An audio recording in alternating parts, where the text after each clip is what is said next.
포트리교회 성도 여러분, 안녕하십니까? 올해는 믿음을 지킨 사람들의 모습을 살펴보면서 오늘을 살아가는 우리가 어떻게 살아가야 하는지를 함께 말씀으로 살펴보시기를 원합니다. 오늘 히브리서 11장 4절 말씀 함께 봉독하시겠습니다. 믿음으로 아벨은 가인보다 더 나은 제사를 하나님께 드림으로 의로운 자라 하시는 증거를 얻었으니 하나님이 그 예물에 대하여 증거하심이라. 저가 죽었으나 그 믿음으로써 오히려 말하느니라. 무엇보다도 혼란한 시기인 지금 우리의 신앙의 기준인 하나님의 말씀을 통해서 우리의 삶을 점검해 나갈 수 있었으면 합니다. 바울은 히브리서 11장을 기록하면서 믿음에 대해 이렇게 기록합니다. 믿음은 바라는 것들의 실상이요 보지 못하는 것들의 증거니. 바울은 그가 바라는 것에 대해 분명한 기준이 있었습니다. 그 다음 장 히브리서 12장은 이렇게 기록하지요. 믿음의 주요 또 온전케 하시는 이인 예수를 바라보자. 저는 그 앞에 있는 즐거움을 위하여 십자가를 참으사 부끄러움을 개의치 아니하시더니 하나님 보좌 우편에 앉으셨느니라. 즉 예수님을 바라보는 것, 그분을 바라보는 믿음은 실상을 가져온다는 것입니다. 실제로 보지 못하는 것들의 증거라고 말하는데 보지 못하는 것들은 무엇일까요? 본래 하나님을 본 사람이 없으되 아버지 품속에 있는 독생하신 하나님이 나타내셨느니라. 모든 사람이 보지 못하는 한 분이 계시다면 그분은 하나님이십니다. 죄로 인하여 점철되고 죽을 수밖에 없는 사람은 하나님을 볼 수 없게 되었습니다. 그 하나님을 볼 수 없었기에 예수 그리스도를 통하여 하나님을 보여주셨고 그 예수 그리스도를 믿음으로 인하여 하나님을 우리는 보게 되는 것입니다. 즉 우리가 간절하게 바라는 것들이 눈앞에 실제로 있는 믿음, 이 믿음이 우리에게 필요한 것이지요. 하나님께서는 눈에 보이지 않아도 그분은 우리와 함께 계십니다. 즉 눈에 보이지 않아도 실제로 함께 하시는 것을 느끼고 아는 것이 믿음이라는 것이지요. 이 믿음이 없는 사람은 눈에 보이지 않는 하나님께서 실제 하신다고 보지 않습니다. 그렇기 때문에 함부로 하는 것입니다. 우리의 삶을 통해서 올 한 해는 믿음 있는 재림신도 우리 모든 성도가 되기를 간절히 소망합니다. 우리 하나님의 말씀으로 우리의 삶이 새롭게 되기를 주님의 이름으로 축원합니다. 첫 번째, 아벨은 말씀에 그대로 순종하였습니다. 여호와 하나님이 아담과 그 아내를 위하여 가죽옷을 지어 입히시니라. 아담과 하와는 범죄한 후 그들이 살았던 에덴 동산에서 쫓겨났습니다. 그리하여 그들은 에덴 동편에 자리를 잡게 되었고요. 그들은 그들이 쫓겨났던 에덴 동산 근처에서 살고 있었던 것입니다. 그들은 원래 벌거벗고 있었고 그것이 그들에게 그렇게 부끄러운 것이 아니었었습니다. 하지만 그들은 범죄한 후 그들의 모습을 부끄럽게 생각하게 되었고요. 그들을 위해 하나님께서 옷을 지어 입히셨는데 그 옷이 바로 가죽옷이었습니다. 그들이 어떻게 가죽옷을 입을 수 있게 되었을까요? 하나님께서는 아담과 하와 앞에 희고 순결한 양 2마리를 데리고 왔을 것입니다. 그리고 그들은 그 양 1마리씩을 죽였을 것이에요. 그 죽은 양의 가죽을 벗기고 그 가죽으로 그들에게 옷을 만들어 지어 입히셨던 것입니다. 그들은 그들을 위해 죽은 양을 바라보게 되었고요. 그 양은 자신을 위해 돌아가실 아들 하나님이시라는 사실을 알게 해 주셨었고요. 그들이 번제를 드릴 때마다 그들은 그 사실을 인정하고 믿는 것이 되었던 것입니다. 그렇게 아벨은 그 사실을 부모인 아담과 하와에게 들었고요. 그것을 그대로 순종하였던 것입니다. 그가 또 가인의 아우 아벨을 낳았는데 아벨은 양치는 자이었고 가인은 농사하는 자이었더라. 가인이라는 뜻은 얻었다, 하나님께로부터 받았다라는 뜻으로 아담과 하와에게 희망이었고 기대였을 것입니다. 하지만 그들이 얼마 후에 둘째인 아벨을 낳았는지는 모르지만 그들은 둘째 아들의 이름을 아벨이라고 지은 것을 보면 그들은 참으로 많은 기대가 꺾였던 것이 분명합니다. 이 아벨의 이름의 뜻은 숨, 허무, 이런 뜻으로 그들의 기대는 상당히 무너졌을 것임을 시사하고 있는 것입니다. 아마도 가인을 낳고 가인을 통해서 많은 실망감을 가졌는지도 모르겠습니다. 성경은 다음 구절을 이렇게 기록합니다. 세월이 지난 후에 가인은 땅의 소산으로 제물을 삼아 여호와께 드렸고, 시간이 지나면서 가인은 아담의 고통스러운 모습과 죄책감, 아마도 변해가는 모습과 죄의 모습들을 볼 때마다 힘겨워 했을 것이라는 생각이 듭니다. 그런 모습에 가인은 반항을 하였는지도 모르겠어요. 가인은 아담을 통해서 말씀하신 하나님의 말씀에 자신의 생각을 끼워 넣기 시작했습니다. 우리 사람들은 자신의 생각과 판단을 신뢰하는 경향이 있는 것 같습니다. 가인은 땅의 소산으로 제물을 삼아 여호와께 드렸던 것이지요. 이에 비해 성경은 다음과 같이 기록합니다. 아벨은 타협하지 않았습니다. 아벨은 자기도 양의 첫 새끼와 그 기름으로 드렸더니 여호와께서 아벨과 그 제물은 연락하셨으나, 아벨도 살아있는 양을 잡아서 피를 빼고 죽은 양의 가죽을 벗기는 일이 쉽지 않았을 것입니다. 그 일은 고되고 힘겹고 때때로 역겨워 참기 힘든 고역의 시간들이기는 하지만 이 아벨은 여전히 그 끔찍한 과정을 계속해서 해나갔고 형의 제안을 받아들이지 않았던 것입니다. 그래서 그들은 따로 제사를 드리기로 합니다. 여기에 표현이 자기도 양의 첫 새끼와 그 기름으로 드렸더니 라는 말에는 여러 의미가 포함되어 있음을 볼 수 있습니다. 자기도 라는 말에는 형이 아무리 자신의 논리를 가지고 말했어도 하나님께 대한 자신의 믿음을 표현하였다는 것을 의미하죠. 즉 부모에게 받은 그 믿음을 자신도 이어갔다는 사실을 설명하는 것입니다. 아무래도 형제는 이제 자신의 의지대로 어떤 선택인가를 하는 때에 그들 스스로 선택한 것들에 대한 분명한 행동들이 있었을 것입니다. 양의 첫 새끼라고 하는 말에는 제사를 위해 특별하게 제물을 준비하고 기다렸다는 의미가 포함되어 있고요. 또 하나님께서 말씀하신 것에 대한 분명한 순종을 하기 위해 힘썼다는 표현입니다. 그 기름으로 라고 하는 말에는 양을 잡는 일이 쉽지 않은 일이지만 그 일을 기꺼이 했다는 사실을 말하고 그 일을 위해 최선을 다했다는 의미가 포함되어 있다고 보는 것입니다. 또한 여기에 자기의 의지와 생각을 집어넣지 않고 하나님께서 아담과 하와에게 말씀하셔서 자기에게 전해준 그 믿음을 지키기로 선택했다는 것입니다. 아벨은 여러 선택이 있었습니다. 그러나 그는 그 일을 선택하지 아니하고 하나님 앞에 분명하게 서고 그 일을 이루어 갔다는 것입니다.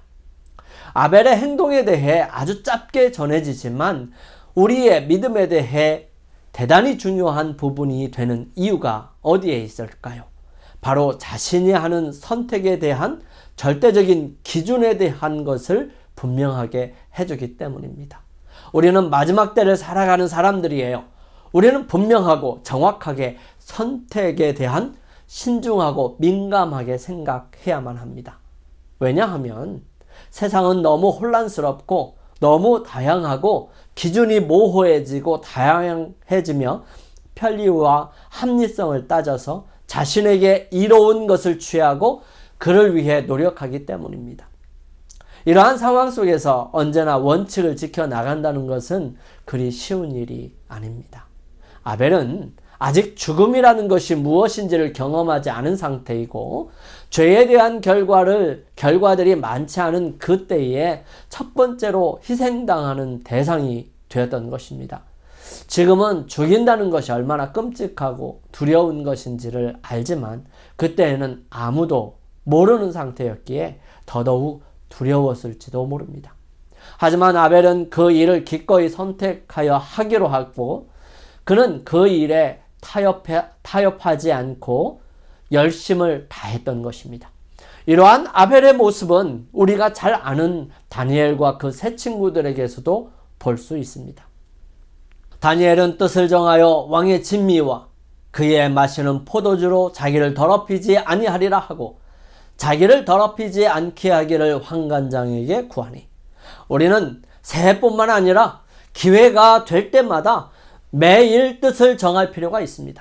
우리의 마음과 몸이 오직 하나님을 위해 바르게 서고 우리의 몸과 마음이 죄로 인하여 더럽혀지지 않게 되기를 결심하고 그 일을 위해 최선을 다하는 것이 필요하다는 것입니다. 그 일은 죽을지도 모릅니다. 그 일은 내게 무척이나 어렵고 힘겨운 일이 될지도 모릅니다. 하지만 그 일을 하기 위해 결심하고 나서게 될 때에 어떤 일이 벌어지게 될까요? 성경 다니엘서는 이렇게 기록합니다. 하나님이 다니엘로 환관장에게 은혜와 긍휼을 얻게 하신지라.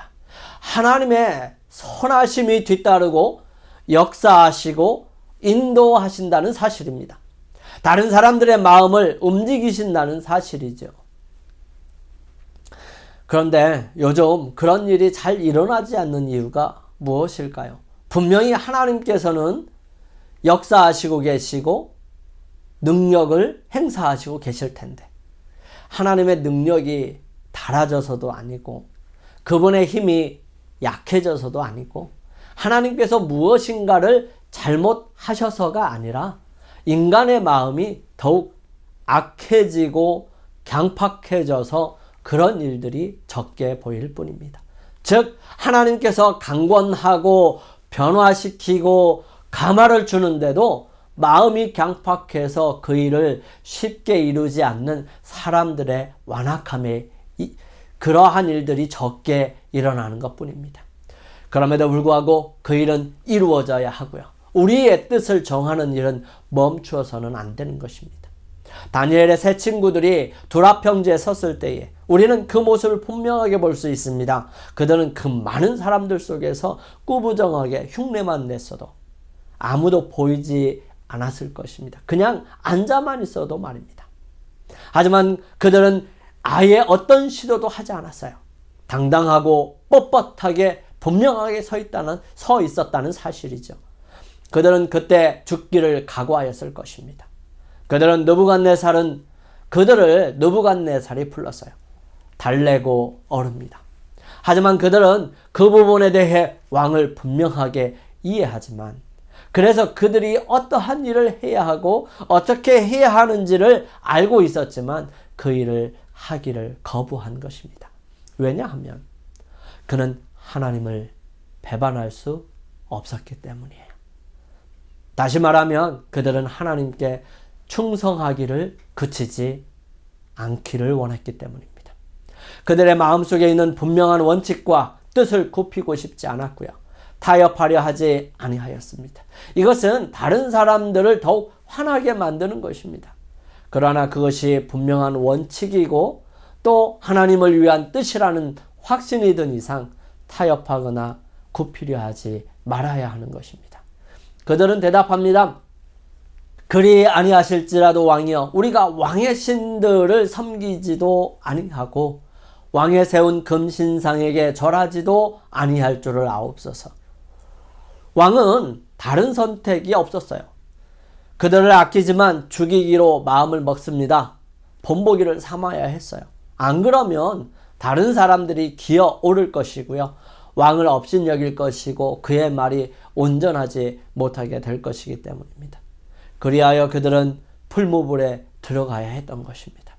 이때 주님께서 친히 그들을 만나기 위해 풀무불 속에 나타나셨던 것입니다. 그들은 그들의 주인이 누구인지를 분명하게 했습니다. 그들은 그들이 누구 말에 순종하고 살고 있는지를 분명하게 했던 것입니다.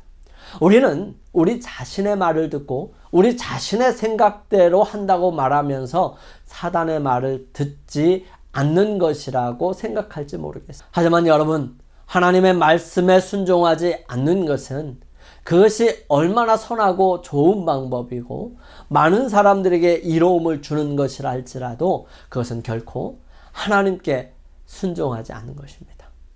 우리는 분명하게 정확하게 살펴보아야 할 필요성이 있습니다. 우리는 정확하게 하나님의 말씀에 순종하는지 적당하게 순종하는지를 살펴봐야 하고요.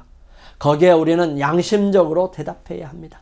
아벨은 하나님의 말씀에 온전히 순종하기를 결정하고 형과 타협하려 하지 않았습니다. 세 번째로 아벨은 온전히 믿었습니다. 믿음으로 아벨은 가인보다 더 나은 제사를 하나님께 드림으로 의로운 자라 하시는 증거를 얻었으니 하나님이 그 예물에 대하여 증거하심이라. 저가 죽었으나 그 믿음으로써 오히려 말하느니라.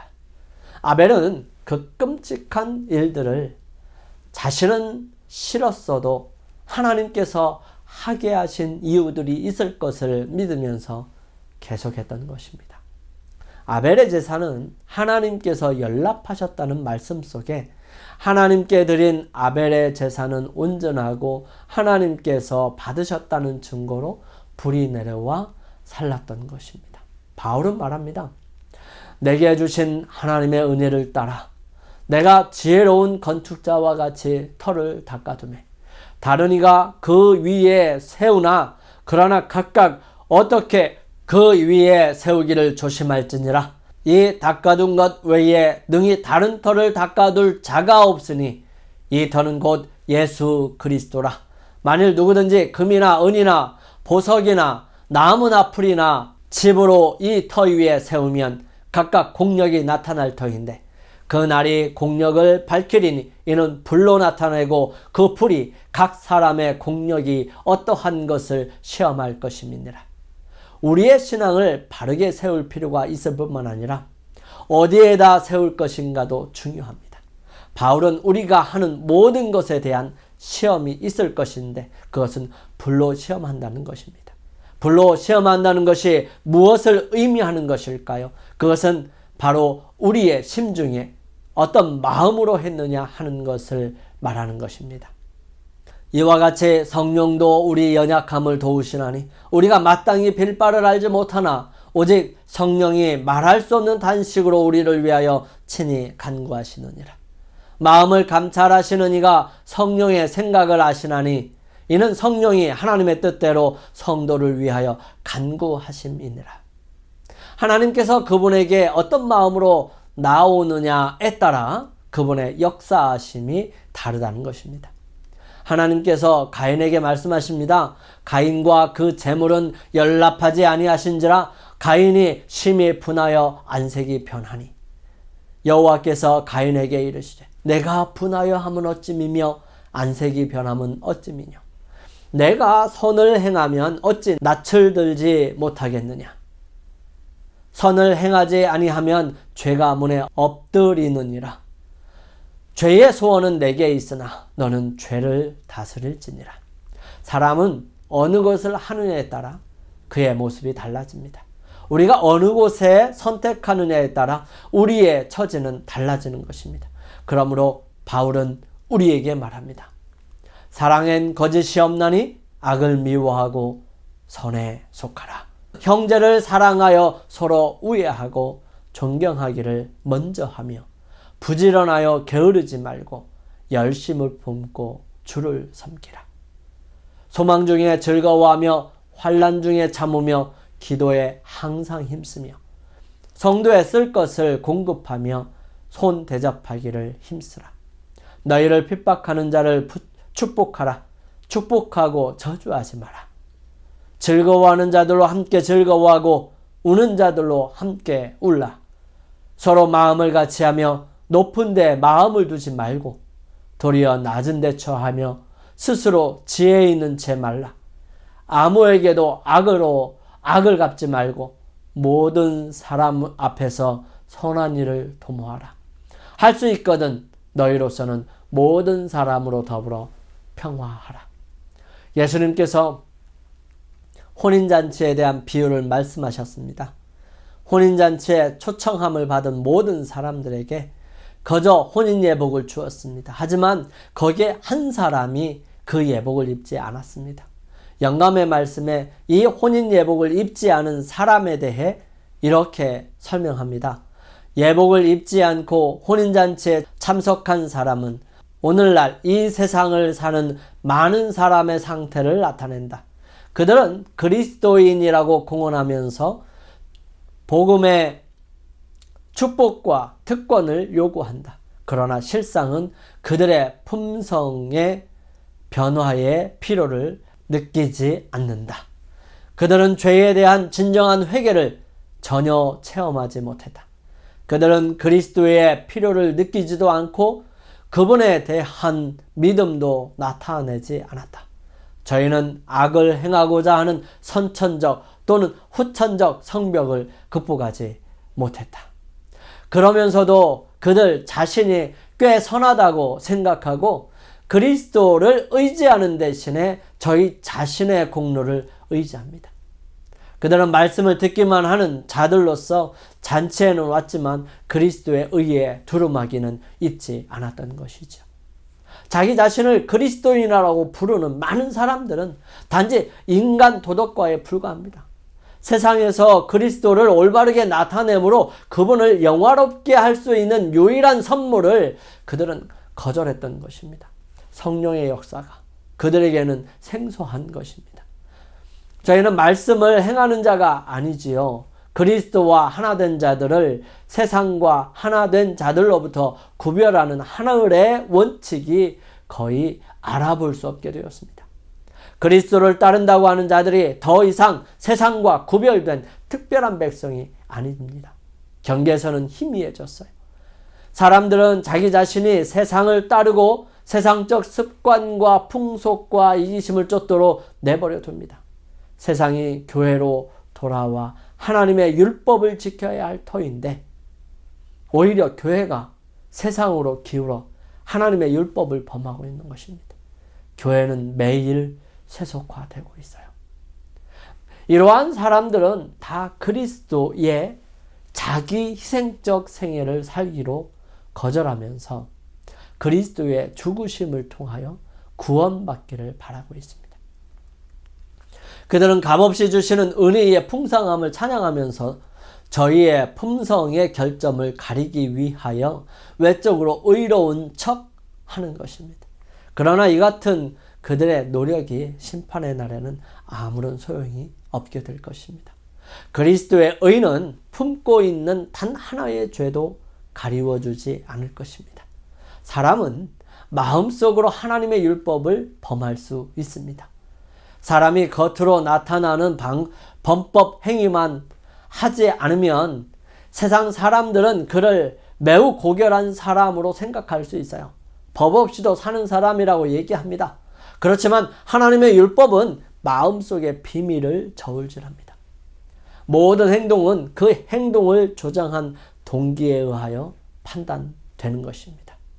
하나님의 율법의 원칙에 부합되는 것만 심판날에 능히 설 수 있을 것입니다. 하나님은 사랑이십니다. 그분은 이 사랑을 그리스도를 선물로 주심으로써 나타내셨습니다. 하나님이 독생자를 주셨으니 이는 저를 믿는 자마다 멸망치 않고 영생을 얻게 하려 하셨던 것입니다. 그분은 값으로 사신 그분의 소유물 곧 당신의 백성들에게 모든 것을 아낌없이 다 주셨습니다. 그분은 온 하늘을 주셨는데요. 우리는 거기로부터 힘과 능력을 얻어서 우리의 대적되는 마귀에게 정복당하지 않고 승리할 수 있습니다. 그렇지만 하나님의 사랑이 그분으로 하여금 죄를 묵인하게 하지 않습니다. 하나님은 사단의 죄를 묵인하지 않으셨어요. 그분은 아담과 가인의 죄를 묵인하지 않으셨고요. 또한 어떤 다른 사람의 죄도 묵인하지 않으실 것입니다. 그분은 우리 죄를 못 본 채 하시거나 우리의 품성 가운데 어떤 결점을 묻고 하시지 않으실 것입니다. 그분은 우리가 당신의 이름으로 그것들을 극복하기를 바라십니다. 값없이 주시는 그리스도의 의를 거절하는 사람들은요, 그들로 하여금 하나님의 자녀가 되게 할 품성의 특성들을 거절하는 것입니다. 그들은 혼인잔치에 참여할 자격을 줄 수 있는 유일한 특성을 거절하는 것입니다. 사랑하는 성도 여러분, 우리 오늘 우리 자신을 온전히 하나님께 드리는 사람이 되기를 간절히 소망합니다. 진실로 하나님의 말씀을 그대로 순종하고 가감하지 않고 사족을 달지 않고 하나님께서 원하시는 그 일을 그대로 순종하는 순수하고 순결한 믿음과 신앙을 소유하게 되기를 간절히 바랍니다. 이 새로운 한 해 동안 우리는 믿음의 발자취를 살펴보고 또 우리가 주님께 더욱 가까이 나아가고 그분이 주시는 은혜 속에 살아가는 우리가 되기를 간절히 바라면서 우리 개인 기도하는 시간을 갖겠습니다.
걸어가신 아버지 하나님, 아벨이 하나님의 말씀을 그대로 순종하고 또 타협하지 않으면서 온전하게 그 일을 묵묵히 이루어갔던 것처럼 주님, 그 일이 우리의 목숨을 빼앗아가는 한이 있더라도 저희들 주님 앞에 신실하고 온전할 수 있도록 도와주시옵소서.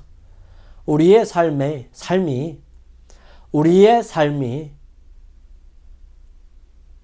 성경 말씀이 기준이 되게 도와주셔서 말씀을 통하여 우리가 더욱 주님께 가까이 나아가고 마지막 시대를 살아가는 우리가 주님께 더욱 가까이 가는 주님 오심을 기다리는 준비하는 그런 사람이 되게 인도하여 주옵소서. 주의 거룩하신 은혜와 능력이 매 순간 함께 하실 것을 믿고 감사드리오며 각 처소에서 각 주님의 백성들 모두에게 축복하시고 은혜로 함께하여 주시옵기를 저희들을 사랑하시며 언제나 함께하시는 우리 주님 예수 그리스도의 이름으로 간절히 기도드립니다. 아멘.